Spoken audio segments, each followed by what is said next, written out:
पीछे का तात्पर्य है।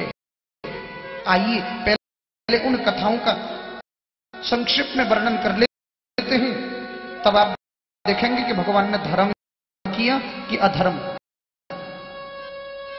देख लीजिए, भगवान की 8 पटरानियां हुई। कौन कौन सी? रुक्मणी, जिसका धूमधाम से आपने विवाह उत्सव कल मनाया। भगवान की दूसरी पटरानी का नाम जाम्बवती, तीसरी का नाम सत्यभामा, चौथी का नाम कालिंदी, पांचवी का नाम मित्रविंदा, छठवीं का नाम सत्या, सातवीं का नाम भद्रा और 8वीं पटरानी का नाम लक्ष्मणा। ये 8 तो पटरानी हैं। इसके अतिरिक्त 16,100 और रानियां हैं। तो मेरे गोविंद ने इनको क्यों स्वीकार किया और इनका आध्यात्मिक व्याख्या क्या है, इनका आध्यात्मिक तात्पर्य क्या है? तो आइए देख लेते हैं। क्या सेद सत्राजितः सूर्यो भक्तस्य परमः सखा कि प्रीतस्तस्मै मणिं प्रादात् सूर्यस्तुष्टः समन्तकम्। एक सत्राजित नाम का सूर्य का परम भक्त था। ये भगवान जो सूर्य है ना, ये प्रत्यक्ष देव और कर्म साक्षी भी कहलाते हैं। ध्यान देना, हम लोग जो पाप पुण्य करते हैं ना, अगर चित्रकेतु की गिनती में कभी गड़बड़ हो जाए ना, अदालत में गवाही देने के लिए इनको बुलाते हैं। अगर कोई मामला गलत फंस जाता है ना, कई बार ऊपर भी फंस जाता है, ऐसे कई मामले गड़बड़। कई बार चित्रकेतु की गिनती गलत हो जाती है। कलयुगी आदमी बड़ा दुष्ट होता है। कहीं वहां जाने के बाद उसने कह दिया, नहीं जी मैंने तो नहीं किया। नहीं तूने किया जी? मैंने तो नहीं किया जी। तो समय गवाही देने के लिए सूरज को कहते हैं कि भाई तू तो घूर घूर के देखता रहता है ना, इसने ये वाला पाप किया कि नहीं? तो सूर्य गवाही देते हैं जी। इसलिए इनका एक नाम है कर्म साक्षी। ये कर्म के साक्षी होते, गवाही देते।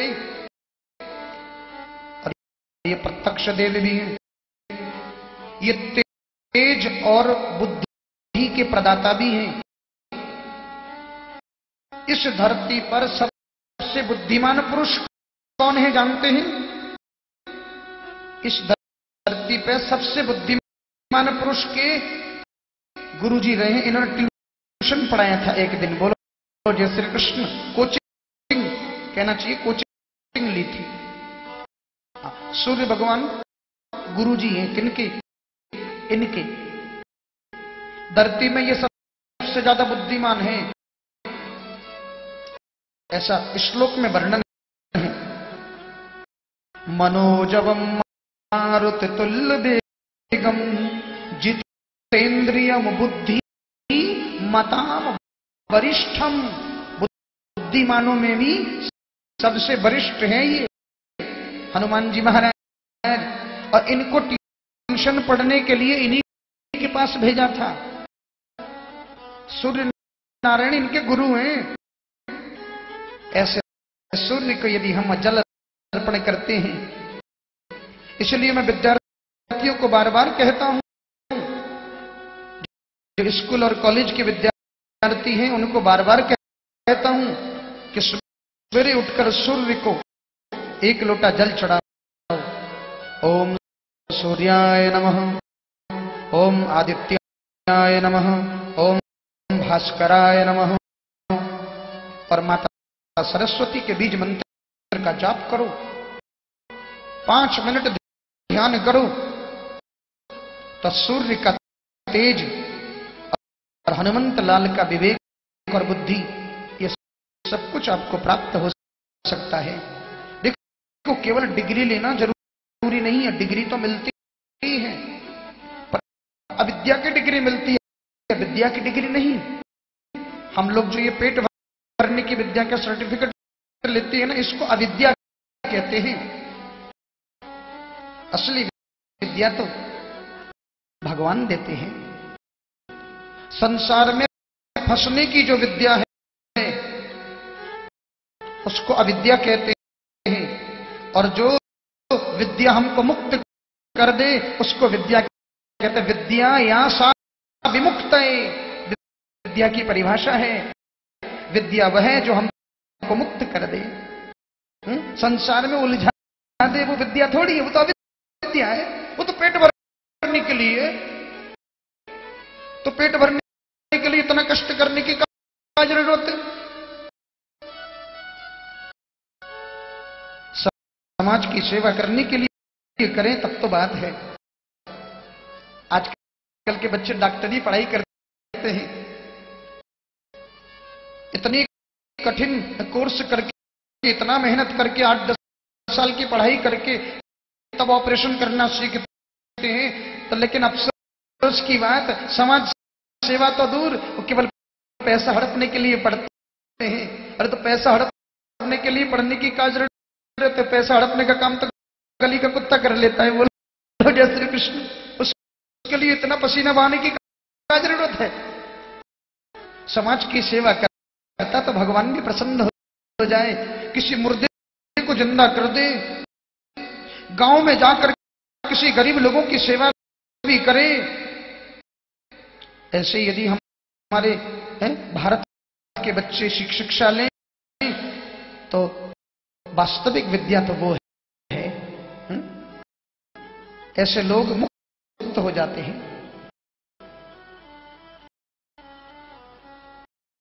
एक बांग्लादेश की बड़ी सुंदर कथा आती है। बांग्लादेश में कहते हैं कि 80% वहां मुसलमान हैं और 20% हिंदू रहते हैं। मैंने किसी डॉक्टर की जीवनी पढ़ी, कहते हैं कि एक डॉक्टर पूरे अकेला चारों तरफ मुसलमानों के मध्य में अकेले रहते थे। हिंदू डॉक्टर था। तो रात्रि 12 बजे कहते हैं कि वहां डाकू लोग सड़क पर बैठ जाते हैं तलवार ले लेके, और वो जो डॉक्टर साहब है ना, वो अकेले रात में यात्रा करते हैं। किसी को भी कुछ भी हो जाए तो डॉक्टर साहब को ले आओ। यानी शाम के 7 बजे बाद जहां कोई यात्रा नहीं करते, रात को 10 और 12 बजे वो डॉक्टर साहब अकेले जाते हैं। कहते जो डाकू लोग बैठे रहते हैं ना, वो उनको घर तक पहुंचाते हैं और उनको घर से ले जाते हैं। बोले क्यों? तो डाकू लोग कहते ये डॉक्टर थोड़ी है, तो हमारा भगवान है। बोलो जय श्री कृष्ण। निःशुल्क सेवा करते हैं, मानवता की रक्षा करते हैं। कहीं पर भी हो, कितना गरीब हो कितना अमीर हो, रात को 2 बजे भी उठकर जाते हैं। और आजकल के बड़े बड़े डॉक्टर क्लिनिक में क्या लिख देते हैं साइन बोर्ड में, कृपया रात्रि सेवा के लिए तंग न करें। बोलो जय श्री कृष्ण। ऐसा लिखते हैं जी।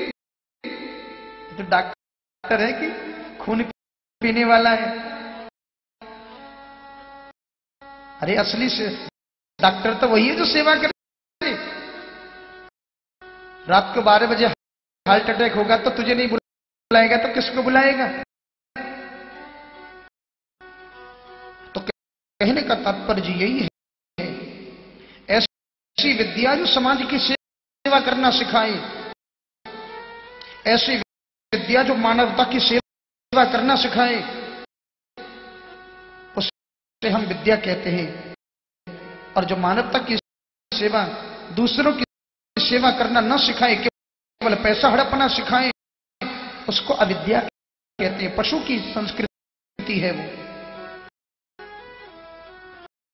तो सूर्य भगवान साक्षात तेज और बुद्धि के प्रदाता हैं।